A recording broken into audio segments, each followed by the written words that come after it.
यदि आपका सपना भी है सरकारी नौकरी पाना, तो डाउनलोड कीजिए नैया पार एप्लीकेशन। यहाँ सभी कॉम्पिटिटिव एग्जाम के लिए लाइव और रिकॉर्डेड लेक्चर अवेलेबल हैं। लिंक नीचे डिस्क्रिप्शन में दिया गया। तेज तम अंश पर कान्हा जैसे कंस पर, यूं मलिच्छ वंश पर शेर शिवराज है। भारत जनमानस की चेतना में 100 का बोध कराकर उन्हें जगाने वाले स्वराज निर्माता श्री छत्रपति शिवाजी महाराज को नैया पार और उसकी टीम की ओर से कोटि कोटि नमन। राजे, आप शेर थे और आपका बेटा था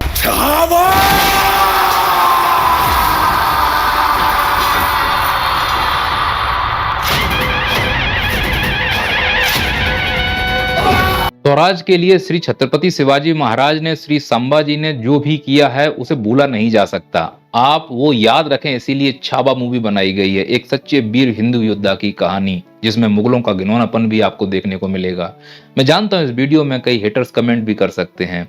अगर छावा मूवी के खिलाफ, छत्रपति शिवाजी महाराज के खिलाफ कोई कमेंट कर रहा है नेगेटिव, तो मान लेना कि वो मुगलों की नाजायज औलादे हैं। यहां मैं मुसलमानों को कुछ नहीं कह रहा हूं। मुगलों ने जो गलत किया है, जो उनकी विचारधारा है, वो इस मूवी में बुरी तरह से दिखाई गई है।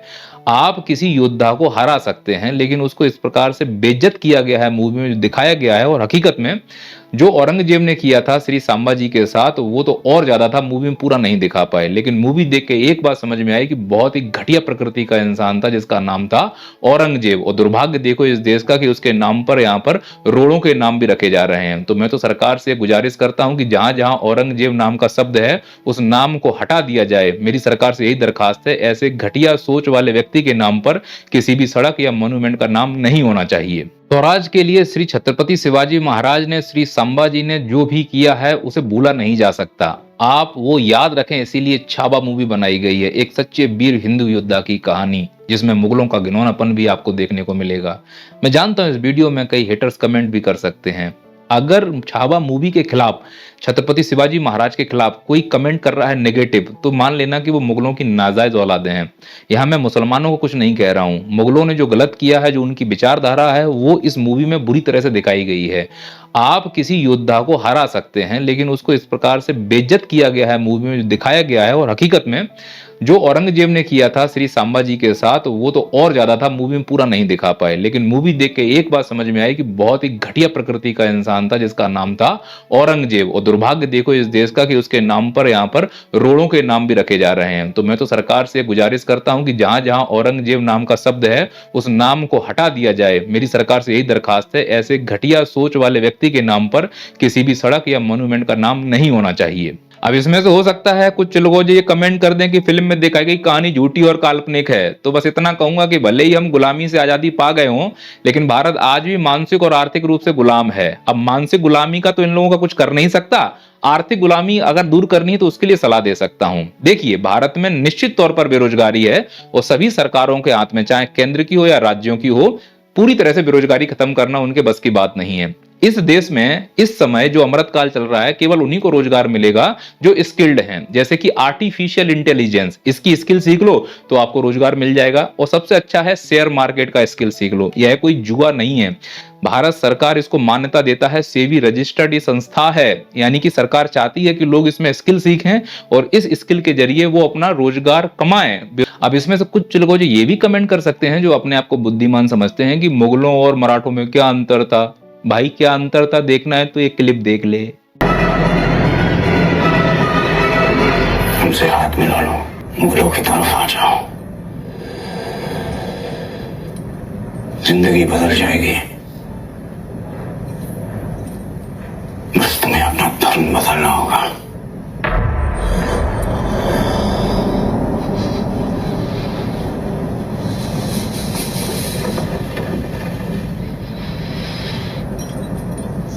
हमसे हाथ मिला लो, मराठों की तरफ आ जाओ, जिंदगी बदल जाएगी और धर्म भी बदलना नहीं पड़ेगा। अंतर समझ में आया? अंतर सोच का था। अगर अभी भी तुम्हारे दिमाग में नहीं गई तो तुम क्या हो? चिलगोजे। तो इन चिलगोजों को जवाब देने के लिए हमको प्रूव करना होगा कि ये चिलगोजे हैं। जैसे मैंने ये टी शर्ट पहन के रखा है, मैंने लिखा है मैं चिलगोजा नहीं हूं। अगर आप भी इस प्रकार की टी शर्ट लेना चाहते हैं तो नीचे लिंक दिया गया है, वहां पर जाके परचेज कर सकते हैं और प्राउडली बोल सकते हैं कि मैं चिलगोजा नहीं हूं।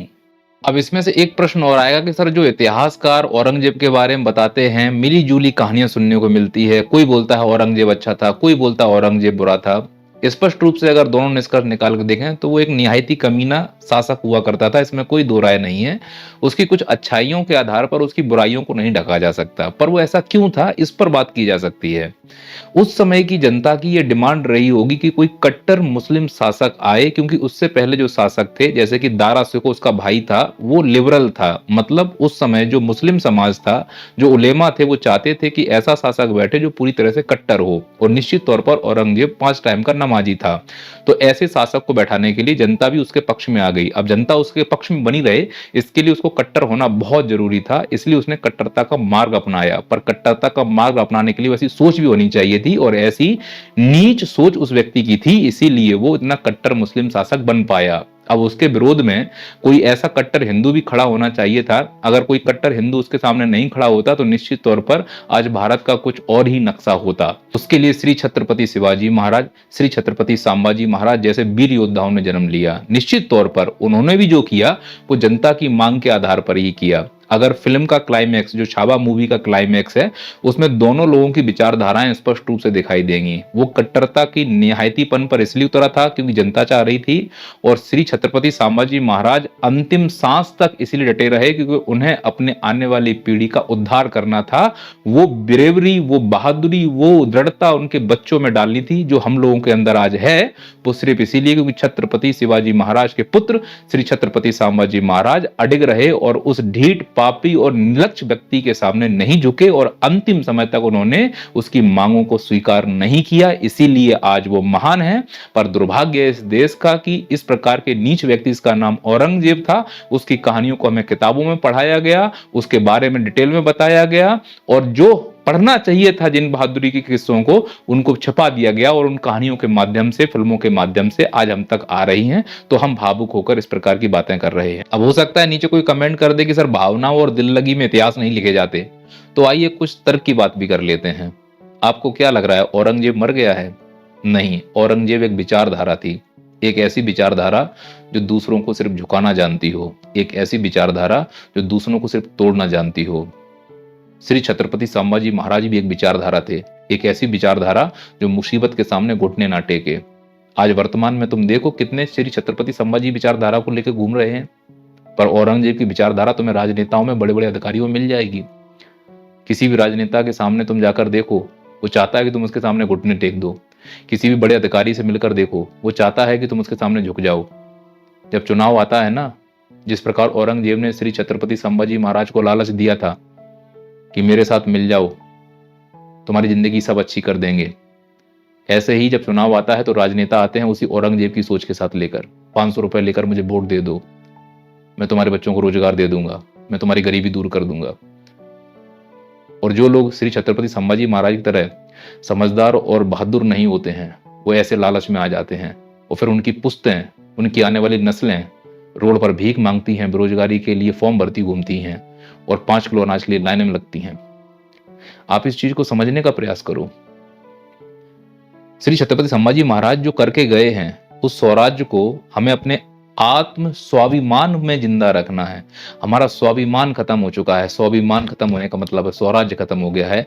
तो ऐसी बड़ी बड़ी महान आत्माएं श्री छत्रपति शिवाजी महाराज, श्री छत्रपति संभाजी महाराज, इन्होंने जो किया है वो तो व्यर्थ हो गया ना। औरंगजेब तो जीतता हुआ दिख रहा है।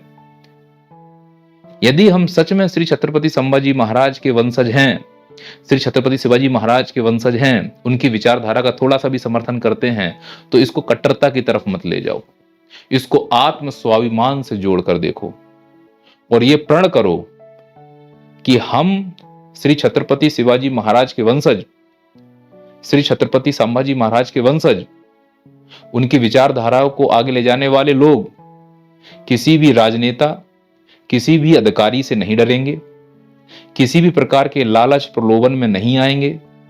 यदि कोई राजनेता, कोई अधिकारी तुमको झुकाने, तुमको तोड़ने का प्रयास करता है, तो समझ जाना कि उसके अंदर औरंगजेब की सोच है। औरंगजेब को किसी धर्म से ना जोड़ते हुए आज वर्तमान में हमें व्यक्तियों और उनके विचारधाराओं से जोड़ना होगा। इसी प्रकार से श्री छत्रपति शिवाजी महाराज, श्री छत्रपति संभाजी महाराज की विचारधारा को हमें आम नागरिकों तक पहुंचाना है। उन्होंने एक बहुत बड़े हिंदू राष्ट्र का सपना देखा था। वो हिंदू राष्ट्र का सपना सिर्फ आत्म स्वाभिमान निडरता से ही आ सकता है। लेकिन भारत जिस प्रकार से आज गुजर रहा है अमृत काल में, बोलने से लोग डर रहे हैं। कैसे कह दोगे कि तुम्हारे वंशज, तुम्हारे पूर्वज श्री छत्रपति शिवाजी महाराज थे? तुम अगर बोलने से डरते हो तो इसका मतलब है औरंगजेब के आगे तुमने घुटने टेक दिए हैं। अब आप में से कितने लोग ऐसे हैं जो इस कसम को मानेंगे? श्री छत्रपति शिवाजी महाराज का मन में जाप, श्री छत्रपति शिवाजी महाराज की इस जयंती पे आज हम ये अपने आप से वादा करते हैं कि स्वराज हमारे मन में आज इस आधार पर जिंदा रहेगा कि हम किसी से डरेंगे नहीं, जो सच है वो बोलेंगे।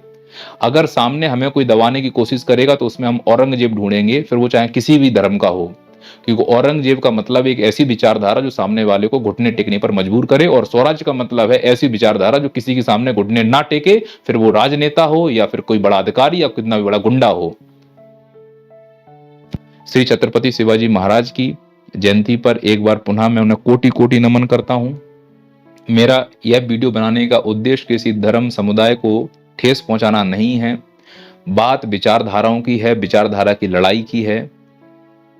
और जो लोग महाराष्ट्र में अपने आप को मराठा कहते हैं, वो कैसे स्वराज का द्योतक हो जाते हैं, मुझे समझ में नहीं आता। केवल हिंदू होने से आप श्री छत्रपति शिवाजी महाराज के वंशज नहीं हो जाते हो। छत्रपति शिवाजी महाराज का हर वो समुदाय, हर वो जाति का व्यक्ति वंशज हो सकता है जिसके अंदर स्वराज और सच बोलने की शक्ति हो।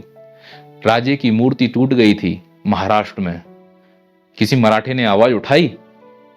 वो कैसे बोल सकते हो कि तुम असली मराठे हो? आज वर्तमान में स्वराज का मतलब अगर श्री छत्रपति शिवाजी महाराज होते तो वो बोलते, राजे हमसे कहते कि छत्रपति शिवाजी महाराज हमसे कहते कि स्वराज का मतलब है सच बोलो, स्वराज का मतलब है किसी के आगे घुटने मत टोको, स्वराज का मतलब है औरंगजेब की सोच को खत्म करो। और औरंगजेब की सोच किसी धर्म समुदाय से नहीं है। जो गलत हो रहा है हमारे स्व समाज में, उस समाज में जितनी भी चीजें गलत हो रही हैं वो सब औरंगजेब की सोच है। और उसके खिलाफ जो भी आवाज उठा रहा है वो सब स्वराज के द्योतक हैं, वो सब श्री छत्रपति शिवाजी महाराज के वंशज हैं। क्या आप ऐसा कर पा रहे हैं? यदि आप घुटने टेकते हैं तो मुबारक हो, आप स्वराज के रास्ते से भटक गए हैं, भले ही आप हिंदू हों। और यदि आप किसी को दबा रहे हैं तो आप औरंगजेब की सोच रखने वाले हैं, फिर भले ही आप किसी भी धर्म के हों। विचार, क्रांति, स्वराज सोचकर बात करना है। आशा करता हूं श्री छत्रपति शिवाजी महाराज की इस जयंती पर नैया पार के द्वारा जो आपको मैसेज दिया गया है आप उसको समझ पाए होंगे। आशा करता हूं कि श्री छत्रपति शिवाजी महाराज की जयंती पर नैया पार के द्वारा जो मैसेज दिया गया है उसको आप समझ पाए होंगे। यदि सच में हम 2047 तक भारत को विकसित बनाना चाहते हैं तो धर्म जाति से हमें ऊपर उठकर सिर्फ विचारधारा के प्रति लड़ाई करनी है। जो गलत विचार रखते हैं समझ जाना वो औरंगजेब हैं, और जो उस विचार का विरोध कर रहे हैं, सच्चाई के साथ सामना कर रहे हैं, समझ जाना कि वही स्वराज का झंडा लेके चल रहे हैं। क्या